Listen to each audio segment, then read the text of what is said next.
Hey everyone, Pepcar here with another strategy breakdown video. Me and my wife share a desk, so sometimes she sits next to me and we record these. And boy, does she get tired of me hearing that intro. So today we're breaking down. I saw on my Discord say they play Japan, they like to do fast castle, and they really struggle against China 2TC. So I asked Morzy on my Discord, who I know plays China. He can do the 2TC opening. He is a plat level player, and he's going to be my normal plat Chinese player. And I'm going to demonstrate the things you're trying to do in the Japanese fast castle to make it successful. I think the biggest thing you want from the Japanese fast castle is, one, it needs to be an efficient and quick fast castle. The longer it takes, the more Japan can get walls up, make some units, and get to castle themselves fairly quickly. It's also about the transition from starting Mounted Samurai into Anas for the actual push. Mounted Samurai are there to raid, keep them stuck in their base while you get relics, and then you wanted them pretty quickly switch into an Onabagation mass to actually engage, because they're going to make Spearmen, right? Spearmen and potentially crossbows so they get to castle. And Anas are your main way of engaging with the knights following in after. Honestly, in higher levels, I don't think China does 2TC against this anymore. I think China just does 1TC. They do pro scouts, they get food, and then they go castle themselves, and then play a lot safer under Barbican, and then pump out crossbows, which is a really effective strategy for them. But I would understand if, like, in gold, plat, and low diamond, people who play China are still stuck with the 2TC. That's what they want to run. So let's talk about how to beat this. So here's me playing against this, and I'll explain what I'm doing as I'm doing it. So one strategy I know that Japan is doing right now is opening with a TC upgrade, the Daimyo Manor, and they open a little bit slower age up, but you're gathering stone and gold at the same time to get that. And then you do an early stable and you get out a bannerman to raid. I have tried that. I am not a huge fan of that against booming civs. So I think that's good against civs that are trying to feudal pressure you, or civs that are trying to fast castle themselves, because that one bannerman can do a lot to delay, force a tower, maybe force them to make units, or if they're pressuring you, force them to make spears, and then it slows them down. Against the 2TC, I think it's just better just get the castle faster so you can start pumping units sooner. So I'm going to just do a normal 8 opening. I do farmhouse out on the berries and then get the Japan's version of wheelbarrow. The key here is I sit on the berries and age with the berries. If I'm going to fast castle against the civ, I think it's going to feudal rush me. And that's because I want to preserve my sheep for safety. But since I'm playing against China, I'm assuming either a 2TC or a fast castle themselves. I'm not too worried about getting my own food, so I stuck on berries to speed up my age up just a little bit. So I'm gonna get enough wood. I like to put the Kura on the wood line to be able to save wood on a lumber camp, especially because wood's gonna be pretty tight if you're really trying to focus this fast castle macro. So what am I doing? I'm gonna gather enough wood for 2 more houses, one now and one when I hit 30 pop cap. So you want enough wood for 2 more houses, that's 100, and a stable 150. So altogether you want 250 wood. Hypothetically, you'd want 350 wood if you need to put a tower. So if I scout and see they are gonna do 2TC, I won't put a tower, because generally I can get to castle before they show up with any units to pressure me.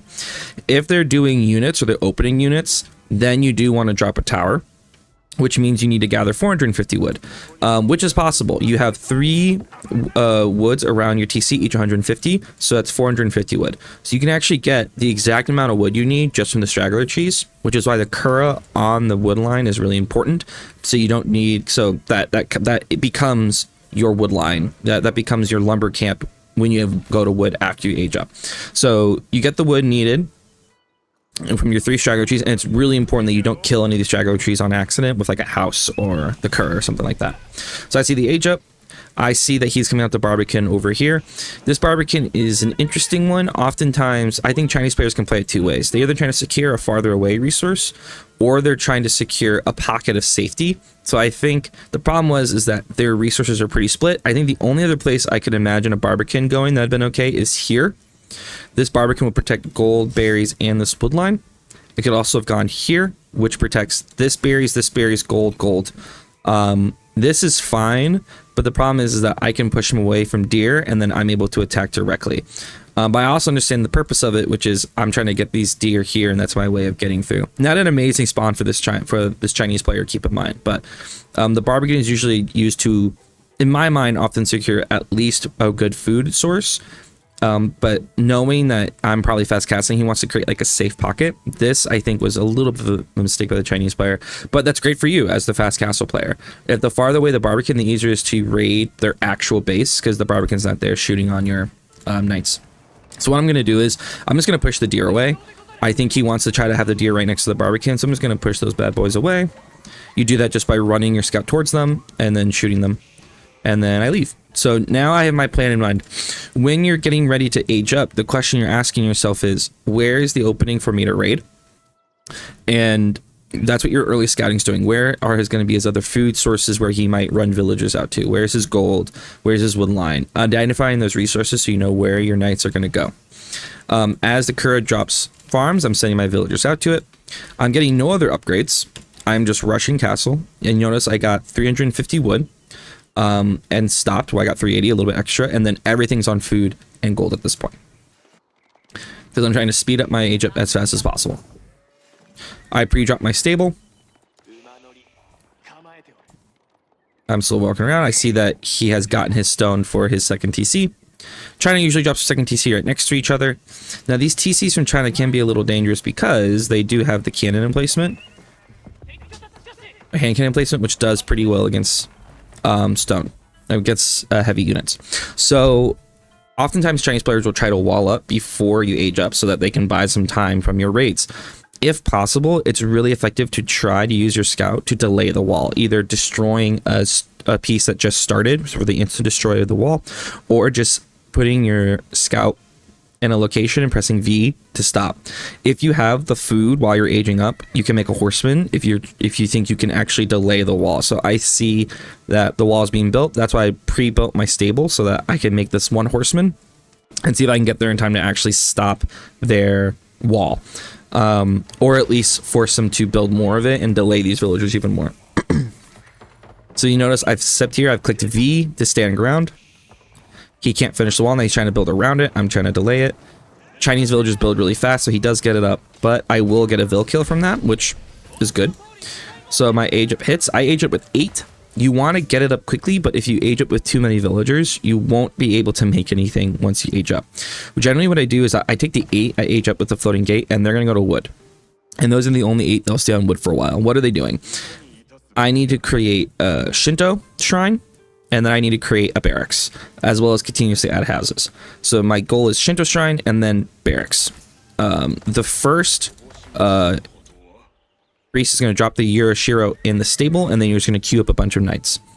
I had extra resources, so I did go ahead and get iron undermesh, which is helpful for your knights to be able to survive under TC. And this is, if you do this against any civ, this is the same thing, where you want iron undermesh to have a little bit more survivability. I'm going to have my horse start burning the wall, but now it's pretty clear what his strategy is. He is walled up in front of the barbican, I'm going to see in a second. He has secured 2 berry sites, 3 berry sites, a deer pack. That's his way of getting up. So now he needs to rush his own age up, and I need to raid him. So I'm going to get, what's it called, Takazaiku, because soon when I run out of sheep, I'm going to want my villagers on berries and deer. It increases the movement speed and makes these farms more successful. I'm going to get my bannerman once I upgrade my TC, and I'm just sending units. Generally, the vill split, you need a lot on gold, more than you anticipate, because if you look at the cost of a mounted samurai, it's 110 gold and 140 food.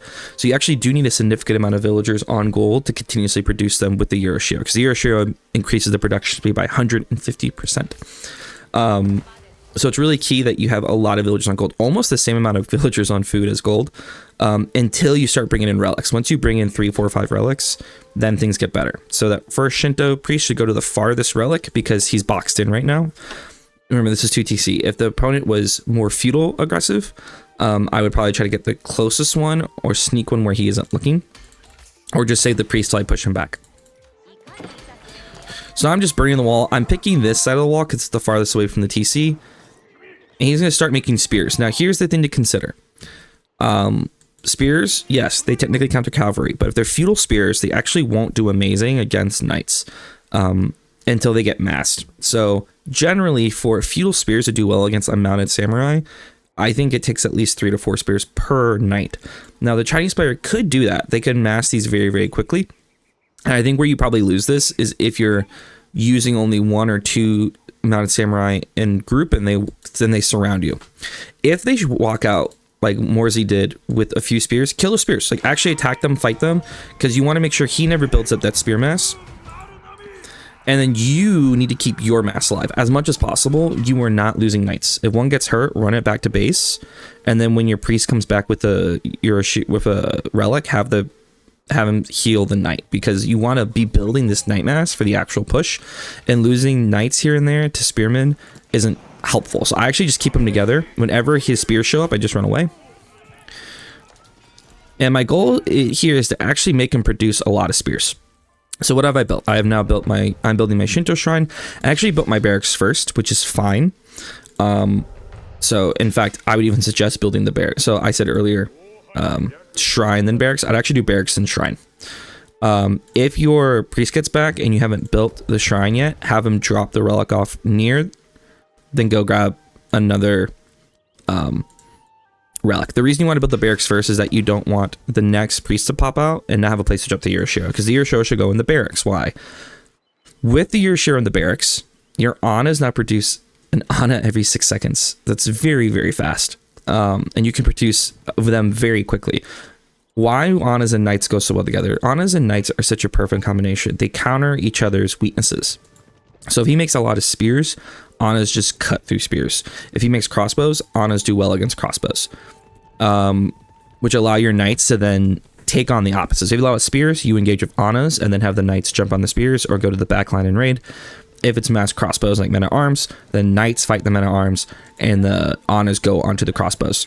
But you need to start building your Ana mass. So what I'm going to do is I'm going to actually focus on making more Anas than knights at this point. I already have 4 knights, so I'm going to keep producing knights, but it's more important to me to keep producing Anas. Once I get the second shrine up, I will then make another barrack, so I'll do 2 barracks and 1 stable, because once again, I have to build that Ana mass. I'm going to start getting melee upgrades as well, because every melee upgrade you get for the Anas is huge. They attack so quickly that anytime you add an extra damage, you're increasing their DPS by a lot. So you're doing this process of making your Ana and Knight mass, you are gathering relics. If you run out of food, since you're the aggressor, just send them to any food on the map. It is fine. So now I'm just building this mass here. I'm not even trying to raid anymore. I've considered myself successful in what I wanted to do. I got to castle quickly. I'm forced them to make a lot of spears. I even could have pushed at this point and probably done pretty well. But since he hadn't aged up yet, I was feeling pretty good about my ability to take this fight. My go time is when he ages up. So I'm going to push the second he hits age up. I'm going to push because I know he just spent a lot of resources aging up. Age up hits, and now I'm going to go. This is critical. Now, what if he gets the age up faster? Let's say he got the age up just as I was starting to make Anas. I would still have gone, because that means that I've been producing units this whole time. He just aged up. So you want to try to do some sort of pressure. If he has more units than anticipated, just back up. Keep making. But that's why it's really important that our Yoroshiros are going in our production buildings, because you need to just way outmass them as quickly as possible. And if you don't take a fight early and don't do damage, eventually their 2TC will pay off. So I'm going to put the second Yoroshiro in the forge. If you are afraid that you're not making enough units or they're outmassing you, put the Yoroshiro in the barracks. I'm now rallying to wood, mostly because I'm trying to rush up a few wood things, and then I can use these wood villagers and put them on food when I have too much wood. So I'm going to push in. And watch what I do. I'm going to have the Anas take the fight initially, and he knows his spears can't fight these Anas. Once the Anas run forward, I'm going to send the Knights in to start raiding. I do not want the Anas to stay under TC though. Anas will get melted by TC. I just upgraded the veteran, but even then, they don't have any ranged armor. My scout was sitting in the back, so I saw he's on the other food. And this is what you do, right? As you enter their base, you just keep circling to the resources. They have to be on food or gold somewhere. I already pre-sent a knight over here, because I know that he has deer here, and I want to attack those. Once you start getting all the relics, just put the priest on the sacred sites. You start taking them, and that's another gold source for you. And once you start getting all the relics and call the sacred sites, you just need to be super heavy on food, and then you could produce so many Anas and Knights. Just out produce any counters that they're trying to make at this point. So I'm not too concerned. I'm just still chasing. He can't engage because I have too many good units. He tries to make nested bees, which is honestly kind of one of his best methods of fighting this. It's just he doesn't have enough to protect. And he needs like 2 or 3 of these nested bees to really be effective against my Anabageisha. Honestly, his best bet is he could have Zugnu Spearman. That's really tough. I think Crossbow Spearman is still his best bet. Excuse me, I need to sneeze. Thank you. Sorry about that. It's still said bless you. I assume they might have said bless you. There's been times I have been watching people and they sneeze and you kind of just think bless you in your head. My wife's being mean to me. So at this point the game's kind of over. He doesn't have enough to kill my mass. Now, and that's what the weakness of doing Clockwork Nested Bees is, that it's expensive. He really just needs unit mass. Mass crossbows with enough spearmen to hold, I think, is kind of the best way for the Chinese player to counter this. But already my second wave is coming in. I'm rallying to the opening I made in the wood wall so that he can't re-wall. And now it's just playing out the rest of the game. But I just have too many units. There's nothing he can do. So what's the key about that? Against China 2TC, which is one of the best 2TCs, but generally against any 2TC play, your goal is 1, you're casting as fast as possible. 2, you're setting up your eco, and that means just gathering just enough wood to get started. You're then using your Yoroshiro to pump Samurai and to raid and do damage, but not lose them. It's better to just to scare them, make them wall up, make them make units, but you don't want to lose your Knights. Second, you're then quickly switching into Anas and massing Anas with the 1 to 2 Pyrrhics of Yoroshiros in them, and you have to be gathering the relics. Once you have Yoroshiros in production, just put them in forges to get even more gold. And then while you're doing that, you're just getting upgrades. You want air defense, you want melee upgrades. At this point, my eco is just super, super good. And it'd be really hard for him to keep up even on 2TC. And this should work against any 2TC play. Outside of maybe Abbasid, because their TCs are so good. But if an opponent's running 2TC, if you know it's running 2TC, this is kind of, in my opinion, the way to do it. I hope that you found that helpful to you. Let me know if you have any questions. If you have your own strategies you're struggling against and you want me to demonstrate how to play against it, please check out my coaching Discord and leave a comment. And check out my other content as well. Follow me on Twitch. And good luck on your games. Thank you so much.